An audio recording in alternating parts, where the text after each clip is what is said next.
আমার নাম মুসাবাদ মালেকা খাতুন। আমি অত্র প্রতিষ্ঠানের সিনিয়র টিচার হিসেবে আছি। আমাদের এখানে আমরা স্টুডেন্টদের যেভাবে পড়াই সেভাবে ওনাদের ছাত্রছাত্রীকে বাসায় যে পড়াশোনা অতটা করা লাগে না, শুধু হোমওয়ার্কটা করবে। আমরা ক্লাস থেকেই পড়াগুলো কমপ্লিট করাই দিই।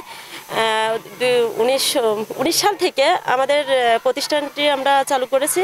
আমাদের শুধু একটাই উদ্দেশ্য, স্যার হচ্ছে আমাদের সম্মানিত চেয়ারম্যান স্যার আব্দুল জলিল, উনি গ্রামের ছেলেমেয়েরা যাতে করে ইংলিশে পারদর্শী হতে পারে, ড্রয়িংয়ের বিষয়, কারণ গ্রামের ছেলেমেয়েরা তো এ ধরনের সুযোগ পায় না। এটাই আমাদের উদ্দেশ্য।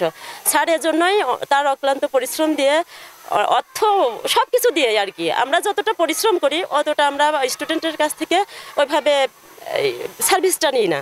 স্যারের শুধু উদ্দেশ্য যে গ্রামের, শহরের ছেলেমেয়েরা তো এগুলো সুযোগটা পায়, কিন্তু গ্রামের ছেলেমেয়েরাও তো শিখবে।